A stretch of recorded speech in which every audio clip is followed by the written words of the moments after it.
11.6 재보선이 엿새 앞으로 다가왔습니다. 한나라당 나경원 후보와 범야권 박원순 후보 모두 막판 승기를 잡기 위해 총력전을 펼치는 모습입니다. 오늘 뉴스M에서는 여야 두 후보 측의 선거 캠프 본부장인 분들 모시고 서울시장 재보선의 주요 쟁점에 대한 입장 차례로 들어보도록 하겠습니다. 나경원 후보 측의 진성호 홍보기획본부장, 그리고 범야권 박원순 후보 측의 정봉주 상임선대위 본부장 모셨습니다. 네. 안녕하십니까? 예, 안녕하세요. 안녕하세요. 예. 어서 오십시오. 두 분을 지난번에 한번 저희들이 전화로는 이제 한번 했는데, 직접 한번 오늘은 스튜디오에 모셨습니다.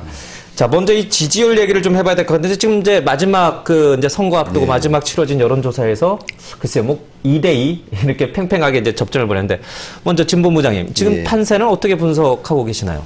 저희들은 지금 5%포인트 정도 지고 있는 거라고 생각합니다. 두 쪽 뭐 여러 가지 조사가 나오고 있습니다만, 저희들은 분석을 그렇게 하고 있습니다. 그런데 분명한 것은 제가 이 나경원 후보를 돕기 시작했을 때 저희들이 박원순 후보한테 약 20%포인트 정도 지고 있었습니다. 그러니까 한 달 정도 같은데, 어쨌든 나경원 후보가 상승세인 것은 사실인 것 같고요. 박원순 후보는 어쨌든 지금 1등 후보입니다. 그런데 최근에는 이제 지지자들이 모이다 보니까 비슷하게 갔지만 아직까지는 드러나지 않은 표심을 계산하면 저희들이 좀 지고 있고요. 다만 이제 박원순 후보는 그동안 야권 단일화 이벤트 같은 것들을 통해서 굉장히 많이 이제 안철수 교수님 지원 같은 것도 올랐는데, 이제 본격적인 캠페인이 벌어지면서 거품이 좀 빠지신 것 같습니다. 많은 기대를 했던 유권자들이 이제 여러 가지 정보를 갖다가 보시면서 내가 생각한 것과 좀 다르지 않느냐 이런 분들이 많이 이탈하신 것 같고, 반대로 나경원 후보 같은 경우는 TV 토론이 중요한데요. TV 토론을 거치면서 젊은 여성이 과연 콘텐츠가 있을까 이런 우려를 많이 하셨던 것 같은데, 해보니까 TV 토론 참 잘한다. 여론조사에서도 나 후보가 박 후보보다 사실 굉장히 높게 나옵니다. 그게 이제 그런 자신감, 당당함 이런 것들이 나름대로 이제 유권자들이 많이 움직여서 상당히 따라잡았지만 아직은 역부족입니다. 저희들이 좀 노력해야 될 것 같습니다. 5%포인트가 이제 여전히 뒤지고 계시다는데, 지금 선거 엿새밖에 남지 않았습니까? 그 안에 5%포인트를 충분히 역전할 수 있으리라고 보십니까? 자신할 수는 없습니다. 다만 마지막까지 열심히 하는 거지, 선거라는 게 뭐 당선 보장이 있다면 얼마나 쉽겠습니까? 겸손하게 말씀하시는데. 지고 있다는 얘기를 하셨는데 왜 웃으셨습니까? 선거 때는 이제 여러 가지 변수가 있는데, 지지층들을 결집시키기 위해서 이제 엄살을 피는 전략도 있고, 또 이제 기세를 잡기 위해서 이기고 있다라고 하는 그 전략도 있고, 그런데 지금 지지율 추세를 이렇게 봐야 됩니다. 처음 선거가 시작하면서부터 박원순 후보에 대한 네거티브 전략으로 한나라당이 일관했습니다. 그게 일정 정도 주요했죠. 저희도 인정을 합니다. 그리고 실질적으로 박원순 후보는 정책 얘기를 하자 그러면서 네거티브에 반응을 하지 않았습니다. 저희가 참다 못해서 좋다 그렇게 네거티브를 들고 나올 거면 그게 한 4, 5일, 5, 6일 정도 영향을 미쳤죠. 그래갖고 나경원 후보가 상당 부분 치고 올라왔고, 저희가 한 3, 4일, 4, 5일 전서부터 3, 4일 전이죠. 그러니까 선거가 중반부를 넘어갈 시점서부터 나경원 후보에 대한 검증의 칼을 댔습니다.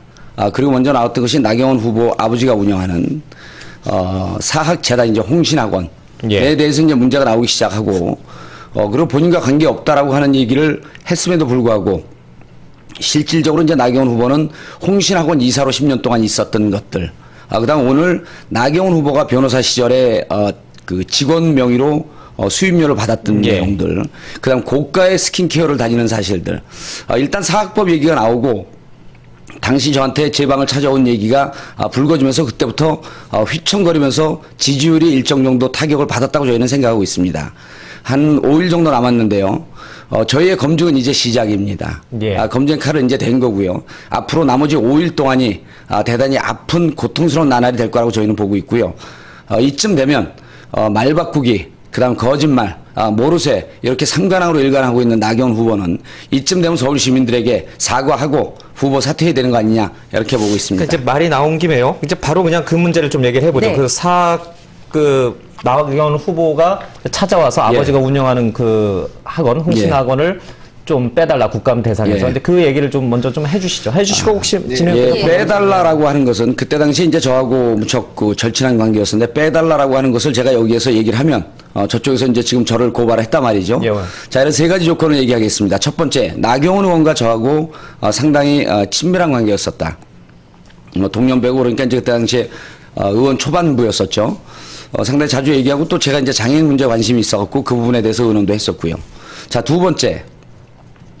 감사 사학법 개정을 앞두고 비리 사학에 대한 감사를 준비하고 있으면서 감사 학교를 선정하는 와중이었습니다. 그리고 세 번째, 나경원 후보가 와서 자신의 아버지의 학교에 대해서 이러저러한 얘기를 많이 하고 갔습니다. 그리고 네 번째 무슨 일이 있었냐면 제가 나경원 후보가 가고 난 다음에 우리 여준성 보좌관에게 지금 최영희 의원실에 있죠. 여준성 의원 보좌관에게 나경원 후보 아버지 친정에 학교가 있는지 알아봐라. 그리고 학교가 있으면 불필요한 오해를 받을 수 있어서 감사 대상에 선정될 수 있다고 하니 잘 알아보고 불필요한 오해 받지 않도록 들어가 있으면 잘 살펴봐서 빼도록 해라 라고 지시를 했다고 정확하게 기억을 하고 있습니다. 왜냐하면 한나라당 의원이 열린우리당 의원 방을 찾아오는 게 이례적입니다. 제 4년 동안 국회의원 활동을 하면서 한나라당 의원이 제 방을 찾아온 게 첫 번째이기 때문에 우리 보좌관들이 정확하게 기억하고 있는데, 자, 친하다. 그다음 감사 대상 학교를 선정하고 있다. 그리고 학교에 대해서 장황하게 얘기했다. 라고 하는 것은요, 본인은 부탁이나 청탁이라고 하는 얘기를 안 했다라고 하지만 이 상황에서는 그 얘기를 듣고 저는 친한 관계에서 강한 압박을 받았고 강한 부탁, 강한 청탁의 의지를 받아들였습니다. 그리고 그것을 보좌관한테 지시를 한 거거든요. 이런 거죠. 남녀가 만나는데 남자가 여자를 보면은 늘 보고 싶다. 당신 안 봐도 생각이 난다. 늘 그리워진다. 이러면요, 여자 좋아하는 거죠. 사랑하는 거죠. 이거 좋아한다, 사랑한다고 얘기하지 않았기 때문에 사랑하지 않고 좋아하지 않습니까? 나한테 와서 얘기한 것은 분명히 학교에 대해서 상세히 얘기를 했기 때문에 이런 부분에 대해서 명백히 청탁과 부탁의 감으로 전 받아들였다. 이 말씀을 드리는 겁니다. 그리고 여기에서 핵심은 뭐냐면요, 사학법 때문에 오해를 살 수 있으니 의총에도 나가지 않고 교과에도 관여하지 않았다 그랬어요. 근데 야당 가장 강력하게 감사 사학법 그 개정을 추진하고 있었던 야당 의원 방을 왔던 거는 본인이 사학법에 대해서 초연하게 있었다라고 하는 말 자체가 거짓말이다라고 하는 것을 제가 얘기하는 겁니다. 그러니까 나경원 후보가 자신의 아버지 그 학교를 이제 감사 대상에 빼달라는 말은 안 했는데 정 전 본부장께서 이제 빼주신 거죠, 그러니까. 그때 당시에 이제 그 이후에, 그리고 저는 이제 그렇게 얘기해놓고, 그때 이후에 그때 당시 상황을 확인하지 않고, 몇몇 학교는 대상이 아니었었고, 몇몇 학교는 빠지고서 아예 학교가 감사 대상에 안 들어간 걸로 저는 알고 있습니다. 예. 진 본부장님께서. 그 어떤 사실에 대해서 이렇게 설명이 굉장히 길어지면요, 그 포인트가 없는 겁니다. 되게 저도 이제 기자 출신이지만 원래 결론부터 이제 말씀하고 하면 되고요. 또 우리 존경하는 우리 정봉주 본부장님께서 말씀하시면 그 말씀에 대한 책임을 지시면 되고요.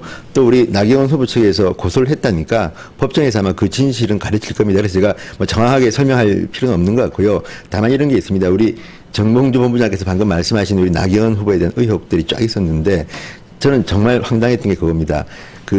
이제 네거티브를 안 하겠다고 하셔놓고 갑자기 이제 엊그제부터 갑자기 이제 박원순 후보 입에서 이제 조금 뭐 한나라당은 없어져야 될 정당, 그리고 박근혜 전 대표에 대해서도 조금 심한 표현을 하고 제가 인용을 하지 않겠습니다. 그 다음에는 이제 그 캠프에서 이제 이런 공격을 하는데, 이 박원순 후보의 병력뿐만 아니라 이제 학력 위조 의혹이 불거지니까 이번에는 그 캠프에서 나경원 후보의 학력 의혹을 제기했습니다. 그게 뭐냐면 법률 포털 사이트인 오세오닷컴에 그 나경원 후보가 서울법대 박사학위 뭐 이순가 뭐 이렇게 됐다는 겁니다. 근데 저희들은 솔직히 말씀드려서 오세오닷컴에 그게 있는지도 잘 모르거니와 일부러 나경원 후보가 한 번이라도 본인의 책이나 본인의 발언을 통해서 그런 말을 한 적이 없습니다. 더 가관인 것은 그 오세오닷컴에 정작 박원순 후보의 경력을 보니까 서울법대 뭐 중퇴인가 최저인가 되어 있고요. 그 런던 정경대 박사과정 뭐 이수 이렇게 되어 있습니다. 그게야말로 더 이제 위조거든요. 그런데 그런 걸 가지고 그 박원순 후보 측에서 나경원 후보가 학력을 위조한 의혹이 있다고 공격하시는 것은 정말 조금 일반인들이 아마 판단하실 겁니다. 그렇고요. 지금 제기되는 여러 가지 의혹들도 제가 볼 때는, 저는 나경원 후보에 대해서도 의문이 있으면 공격하십시오. 저는 유권자들이 판단을 해야 됩니다. 그리고 나경원 후보도 제가 볼 때는 완전하지도 못하고 문제가 많은 것 같습니다. 그래서 그런 문제들은 언제나 지적하시고, 그러면 아까 그런 변호사실에 수임료를 잘못 받았다 이런 것들은 법적으로 따질 게 있으면 따지고, 나경원 후보가 그래서 자격이 없으면 저는 나경원 후보를 찍지 않아야 된다고 생각합니다. 그런데 문제는 이런 것들을 다 유권자들한테 이제 공개하는 것 자체를 네거티브라고 하는 건 안 되고, 이 사실과 관계없이 공격하거나 또는 그 표현들을, 나경원 후보한테는 여성이기 때문에 제가 여기서 이제 인정은 못하지만 좀 심할 정도의 성적인 모욕이라든지 뭐 이런 것들이 나오는 거는 저는 정말 중단돼야 된다고 생각합니다. 네, 그렇기 때문에 근데 지금 그 정 본부장께서 제기했던 의혹에 대해서는 법정 공방에서 가려질 거라고 그리고 저희들은 나경원 후보가 말씀하셨지만 그 뭐 빼달라 이런 거 한 적이 없다고 합니다. 그러니까 여기는 했다 그러고 나경원 후보는 안 했다고 하니까 그거는 법정에서 가릴 수밖에 없는 겁니다. 이런 겁니다. 지금 우리 진성호 의원님 말씀 잘 들었고요. 설명이 길어지면 그 팩트가 없고 요점이 없다고 했는데 진성호 의원님 길게 설명 잘하셨습니다. 많은 것을 했습니다. 길게 설명 잘하셨고요. 이런 겁니다. 법정 공방으로 가는 것은 제가 갑니다. 그리고요. 법정 공방으로 가서 제가 책임질 건 책임을 지는데 이상한 건 검찰에 고발하지 않고 검찰청에 했습니다. 나경원 후보 측에서 제 입을 막으려고 쇼한다라고 저는 보고 있고요. 그 정도 갖고 두려워서 얘기를 안 할 저는 아니고요. 이런 거죠. 그렇게 민감한 시기에 야당 의원의 방을 찾아왔습니다. 자, 이거는 그리고 장황한 얘기를 했습니다. 부탁과 청탁의 의지가 강합니다. 두 번째, 아버지 학교에 대해서는 얘기하지 마라. 이렇게 얘기를 했어요. 10년 동안 이사였습니다. 그 얘기를 했더니 이상구 이름이 밝혀졌다? 이상구 이름이 밝혀졌는데 어떻게 아버지 학교입니까? 아버지 학교임과 동시에 가장 강력한 유력한 이사였었죠. 그리고 그래서 화곡중고등학교는 본인의 학교 얘기입니다. 그 얘기를 한 거죠. 이거는 말 돌리게 하지 마라. 거짓말 하지 마라. 모르쇠 하지 마라. 이런 얘기고요. 지금 또 하나 문제가 뭐냐면 검증이 돼서 판단 안 되고 나경원 후보가 문제가 있다고 한다면 안 찍으면 되죠. 우리 시민들 안 찍을 겁니다. 그거 굳이 걱정 안 하셔도 되고요. 변호사 시절에 변호사 나경원으로 입금을 받지 않고 김 씨라고 하는 사무장 이름 계좌로 입금을 받았습니다. 이거는요. 그리고 성공 보수를 미리 받았습니다. 변호사법 위반. 그 다음에 탈루 의혹이 있는 거죠. 자, 이것이 관례이다라고 얘기할 수 없습니다. 그리고 자기는 바빠갖고 그 사무장이 다 했다? 그럼 사무장이 집안 살림까지 다 해줍니까? 사무장이 재산 관리까지 해주나요? 이건 아니죠. 이 부분 하나 하고 또 지금 문제가 나온 건 뭐냐면 어제 그저께 우리가 문제 제기했는데 지춘이 패션이라고 하는 곳이 있습니다. 옷 한 벌 장만하려면 강남의 초호화 그 다음에 아주 부유층만 입는 옷인데 700~800만 원짜리 되는 옷을 입습니다. 그리고 이런 거 자체가 80~90%에 해당하는 중산층 서민의 삶과는 유리된 거 아니냐. 그리고요. 다이아 반지를 700만 원 신고했습니다. 이거 문제가 있는 거죠. 2kg짜리 다이아 반지입니다. 그때 당시에 공시가가 얼마냐 시가가 얼마냐 이런 얘기 하면 구차합니다. 이런 거 책임지라는 얘기예요. 그 다음 마지막으로 오늘 시사인에서 보도했는데 강남에 D닥터라고 얘기했는데 닥터 김스 클리닉입니다. 청담동에. 1인이 1년 동안 피부 관리 받으려면요. 평균가가 1억입니다. 여기 나경원 후보가 회원으로서 드나들고 있습니다. 드나들었죠. 지금도 드나들고 있는지 확인 안 했지만. 자, 여기에서 나경원 후보를 봤다는 사람들 3차례 봤다는 사람들 나왔고요. 그리고 얼마에 받았냐라고 하니까 개인적으로 아는 관계이기 때문에 액수는 말할 수 없다. 그리고 이건 프라이버시이기 때문에 액수 묻지 마라. 좀 1억과는 거리가 멀다. 예. 자, 이런 것을요. 서울 시민들이 1억이면요.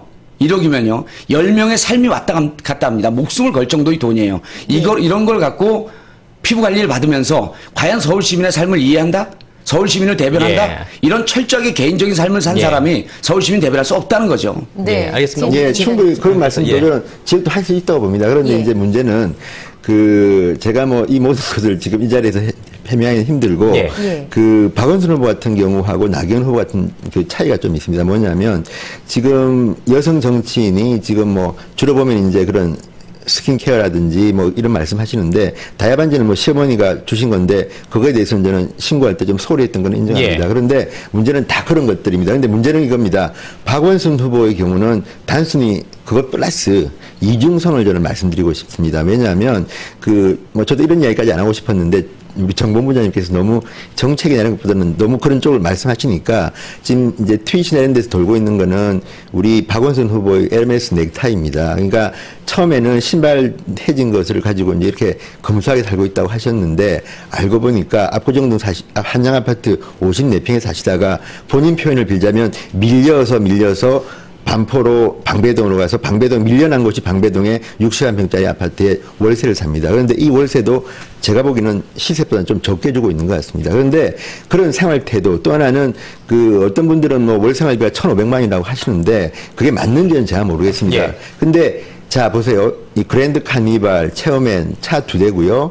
그 다음에 따님은 스위스에 유학 가 계시고, 그리고 본인하고 그 두 부부가 살면서 60만 평은 좀 제가 볼 때는 좀 크다 싶고, 거기다가 빚이 4억 가까이 있습니다. 정상적인 사람들은 4억 정도의 빚이 있고 재산이 없으면 이 빚을 줄일 생각을 하고 좀 검소하게 살고 살 생각을 하는데, 우리 박원순 후보는 평소에 말하시는 거하고 본인의 라이프 스타일이 너무 다르다는 말씀을 드리고, 저는 나경원 의원도 지금 말씀하신 것처럼 1억짜리 만약에 1년에 정말 1억씩 돈을 내서 그런 스킨케어를 받는다면 그건 잘못된 겁니다. 그래서 서울시민 유권자 여러분이 잘 들어보시고, 나경원 후보의 그 해명이 석연치 않으면 뽑지 마십시오. 저는 뭐 당당하게 어차피 서울시민의 판단입니다. 그리고 뭐 지춘이 패션 말씀하셨는데, 뭐 그렇다면 과거에 김대중 대통령이나 다들 보면 그 유명 정치인들이 찾는 그 이 명품들이 있습니다. 그런데 이 외국 패션은 아닙니다. 에르메스는 외국 거지만 지춘이는 국내 디자이너입니다. 그리고 또 뭐 다양한 의혹을 제기했는데, 저는 이걸 떠나서 그 우리 박원순 후보님은 정말 훌륭하시고 시민운동을 통해서 저도 존경하시는 분인데,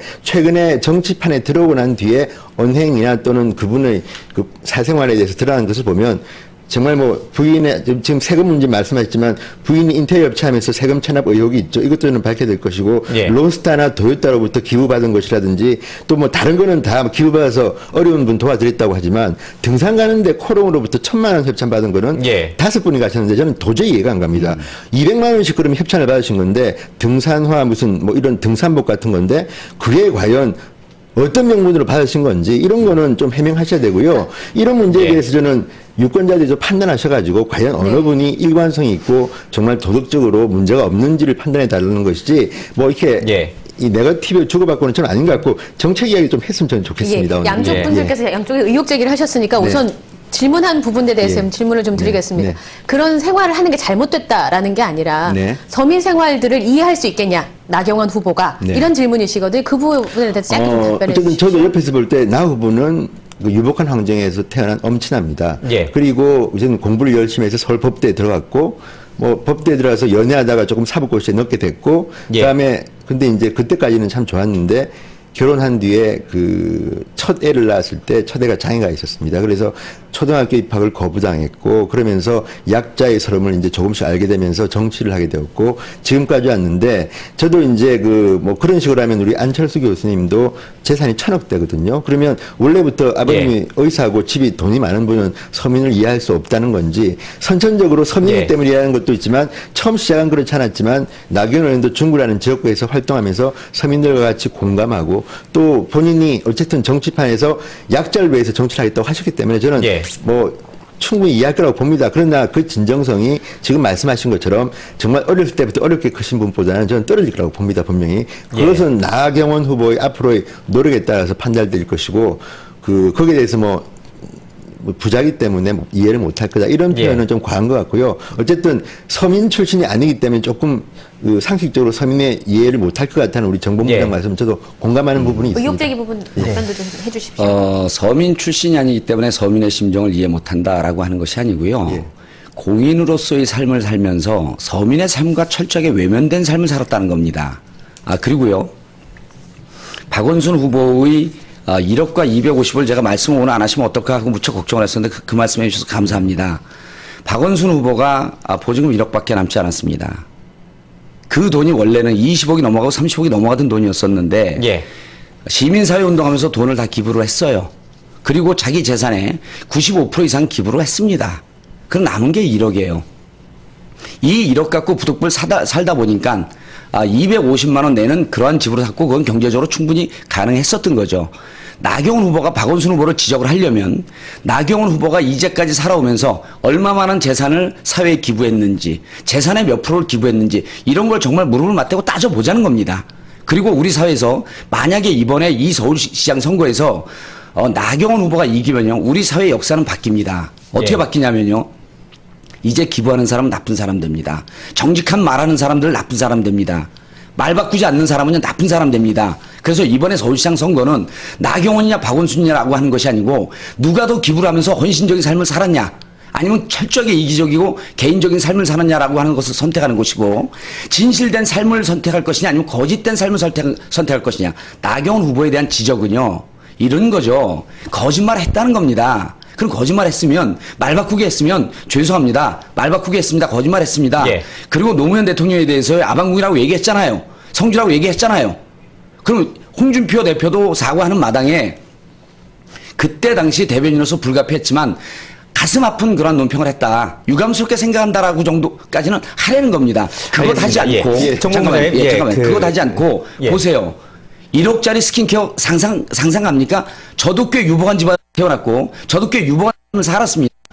우리 집사람이요. 그런데 근처에도 못 가요. 아마 후보는 더 멀었을 겁니다. 상상 안 돼서 제가 나경원 후보는 부유층을 대표하는 게 아닙니다. 비현실적이고 극소수 불법이고 불법이고 비양심적인 잘못된 극소수 부유층을 대변할 수 있지만 서울시장은 서울시 대표할 자격이 없습니다. 짧게 하죠. 예. 뭐 정보부장님 심정의 이야기입니다. 그런데 그것은 정보부장님 주장이시고 또 그 기부 많이 하신 거는 좋은 이유입니다. 그런데 문제는 뭐냐면요. 저는 중랑구의 국회의원입니다. 저희 광북에 사는 사람들이 볼 때는 과연 그러면 이제 20억 있다가 이제 기부하고 남은 돈 1억이라고 할 때 광북에 가면요. 월세 그 정도면 150만 원 주셔도 60평 정도 아파트 얻을 수 있습니다. 굳이 방배동으로 가시는 이유는 이해가 안 되고요. 또 그 나경원 후보를 비판하셨는데 뭐 그런 거라면 비판받을 때는 비판받지만 1억이나 이런 거 단정적으로 말씀하시는 거는 그것도 사실 허위 사실일 수가 있고요. 네, 두 번째는 박원순 후보는 이런 생각이 듭니다. 이 1,500만 원 한 달 생활비가 맞는지는 잘 모르겠지만 어쨌든 기부를 했으면 조금 더 전략하면 되고 또 아까 서울시장의 자격을 기부 많이 하신 분을 이야기하셨는데 기부 많이 하신 분 참 많습니다. 예. 얼마 전에도 뭐 하춘하신 분 말씀 많았지만 서울시장은 정말 중요한 것은 서울시장으로서 얼마나 시민을 위해서 일을 잘할 수 있는가가 중요한 것이 기부 많이 한 순위로 하는 건 아니고요. 또 하나 문제는 뭐냐 그러면 박원순 후보는 저는 시민운동가로서는 훌륭하지만 그 시민운동가가 그 당시에 기부할 때의 정신을 잊고 정치 권력으로 들어올 때 지금 옆에 붙으신 분들이 많습니다. 시민단체도 있고 민주당도 있고 민노당도 있고 참여당도 있고 과연 저는 어떻게 이분들의 뜻을 모아서 저는 서울시가 굉장히 혼란이 빠질 것 같습니다. 좀 불안정할 것 같습니다. 그래서 안정된 후보를 선택해달라는 부탁을 드리겠습니다. 조금만 더 말씀을 드릴게요. 나경원 후보가 박원순 후보가 마치 다른 정당이나 시민사회 부채가 있다라고 말씀을 계속 하시는데 박원순 후보 부채 있습니다. 서울 시민 천만 시민에게 아름답고 행복한 삶을 돌려줄 부채가 있습니다. 이제까지 10년 동안요. 정말 대권 욕심에 눈이 멀어서 자기 치장하는데 눈이 멀어서 이명박 오세훈 시장 서울시 박살냈거든요.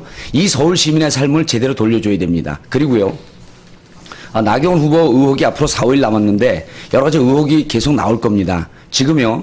나경원 후보 홈페이지에 있는 후원의 계좌에 나경원 이름으로 되어 있거든요. 제가 중앙선관위하고 서울시 선관위 확인했습니다. 이거 정치자금법 위반의 의혹이 있습니다. 제가 확인을 했는데 알겠습니다.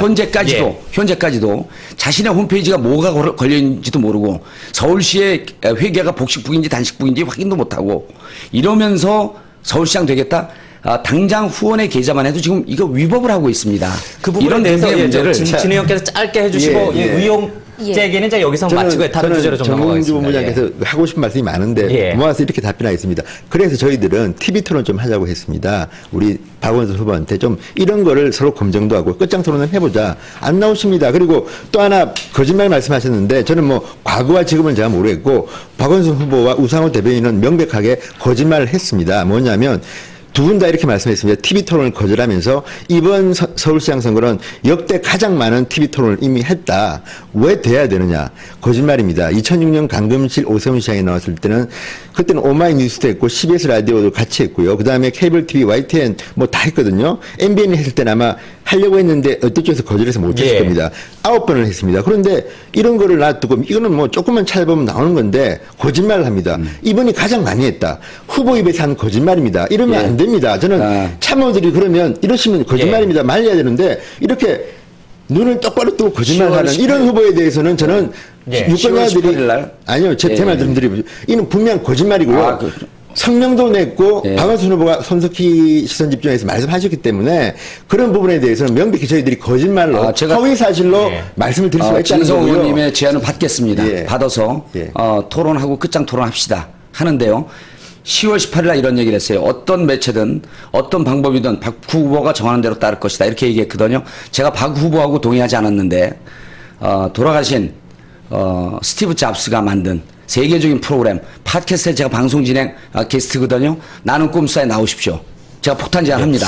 어떤 방법이나 어떤 매체든 상관하지 않고 하겠다고 했는데 오늘 가서 당장 얘기하세요. 팟캐스트에 나오고 한나라당 대표인 홍준표 대표도 인정한 팟캐스트 나는 꿈스타라고 하는 방송에 나오십시오. 예. 끝장 토론 10시간이고 20시간이고 끝까지 하겠습니다. 예. 지금 이제 진 본부장께서 얘기하신 건 이제 TV 토론을 말씀하시는 그렇죠. 거고요. 예, 그 부분을 이렇게 얘기했습니다. 18일 날 어떤 매체든 어떤 방법이든 네. 그대로 제가 전합니다. 예, 어떤 매체든 어떤 방법이든 박 후보가 정하는 대로 따를 것이다. 상식적으로 저는 정봉부장님이 때로는 그 좀 우리가 일반적으로 이해하고 있는 부분들이 있습니다. 그런데 본인이 진행하는 낙공수에 나와서 토론하자는 것 같은데요. 아니 정치하신 분이 이 정치라는 거는요, 형평성이라든지 공정성이 필요합니다. 그런데 그렇다면 그 매체가 어느 정도 공공적으로 인정받고 나이가 10대든 20대든 60대든 다양하게 접할 수 있고 이런 것들이 필요합니다. 이번 선거는 서울 시민들을 위한 선거지 낙검수 시청률을 높이기 위한 아니거든요. 그러면 잠깐만요. 그러면 물론 저도 한번 진 의원님 어떤 매체든 어떤 방법이든 박 후보가 정한 대로 따를 것이라고 하는 말을 잘못했다고 그런 말을 정정하십시오. 아니요. 예, 알겠습니다. 이 문제는요, 두 분요. 이 문제는 여기서 이제 멈추고요. 그 각종 이제 두 분 모두 이제 상대방 후보에 대한 각종 의혹들을 계속 제기하고 계신데 의혹 제기는 이제 여기서 멈추고요. 노무현 대통령 사저 얘기를 아까 잠깐 하셨는데 지금 이명박 대통령의 내곡동 사저 문제가 뭐 정치적 공세인지 아니면 정말 뭔가 의혹이 있는 건지 이제 좀 서로 공방이 오가고 있지 않습니까? 그 부분에 대해서 먼저 정 본부장님께서 먼저 말씀해 주시겠습니까? 짧게 말씀해 주시고 좀 짧게 저희가 이렇게 얘기를 했죠. 이게 이미 5개월 전에 계약된 거 아닙니까? 그리고 그 아들의 명의를 이용한 거 이거 금융실명제법 위반이죠. 그리고 대통령은 몰랐다. 대통령이 모르는데 그럼 대통령이 모르는 상태에서 대통령 부인인 김인옥 여사가 소유하고 있는 사저의 앞마당을 담보로 했고 6억을 뺐단 말이에요. 그럼 대통령이 모르는 상태에서 대통령이 모르는 상태에서 경호실과 그 부인과 아들이 대통령을 속였다는 얘기입니까? 이러한 것에 대해서 국민들은 도덕 불감증 정권이라고 얘기하는 겁니다. 이런 것 때문에 분노하는 거거든요. 그리고 이 부분에 대해서 나경원 후보가 끝까지 입장 밝히지 않고 있습니다. 두리뭉실하게 얘기하고 있어요. 저희가 이지적을 했잖아요.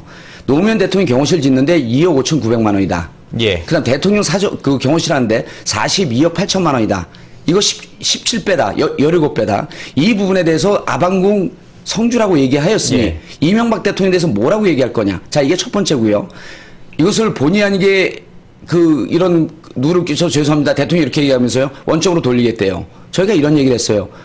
5개월 전에 소매치기 하고 돈 돌려주면 무죄됩니까? 이거 만약 그 시사인 주진우 기자가 캐지 않았으면 그냥 덮어놓고 갈 거 아니었어요? 이런 얘기를 하는 겁니다. 이런 부분에 대해서 정말로 정치관이 있고 철학이 있는 나경원 후보라고 한다면 이 부분에 대해서 청와대에서 비판의 칼을 세우려는 거예요. 그 자신 없으면 노무현 대통령님께 했던 부분에 대해서 사과나 유감의 뜻을 표현하는 겁니다. 정치 철학 부재입니다. 가치관의 부재예요. 이런 분들에게 서울시장 맡겨놓으면요. 서울시 대단히 위험해집니다. 흥분하시는 건 이해하고요. 이런 거는 있는 것 같습니다. 일단 나경원 후보가 지금 우리 정 본부장 말씀하신 것처럼 유감의 뜻은 표한 적이 있는 것 같습니다. 표현이 좀 과했다는 말씀을 드렸고요. 또 하나는 언제 했죠? 그건 한번 찾아보십시오. 그리고 중요한 것은 제가 제 기억으로는 안 했거든요. 저는요 노무현 대통령도 현직 대통령일 때는 야당 대변인은 비판을 해야 됩니다. 저는 마찬가지로 지금 우리 정봉주 본부장께서 그 대통령과 그 청와대를 비판하는 걸 충분히 이해하고요. 지금 그 MBC 사저 문제는 어쨌든 잘못된 겁니다. 그 서울 시민들도 굉장히 이해할 수 없는 부분이 많다고 하기 때문에 이 부분은 바꾸라고 이야기했고 또 후보는 사실 서울 시민들한테 정책 설명하느라 바빠서 그 정도 발언을 한 거고 대신에 당에서 우리 홍준표 대표께서 이거는 좀 세게 말씀하셔가지고 지금 어느 정도 정리가 된 것 같습니다. 그렇지만 부족하다면 저는 더 이제 청와대에 좀 질책이 필요할 것 같고요. 다만 이런 거는 있습니다. 그렇지만 그런 과정에서 우리 정봉주 본부장도 그렇고 표현들이 우리 노무현 재단 측에서 이제 성명을 내면서 우리 나경원 후보에 대해서 뭐 문외와 좀 제가 뭐 표현하기 힘들지만 그렇게 하는 거는 맞지 않고요. 어쨌든 대통령이 있을 때 노무현 대통령이 대통령일 당시에는 비판을 해야 됩니다. 그래서 저는 지금 현재까지 간 것도 그 당시는 정말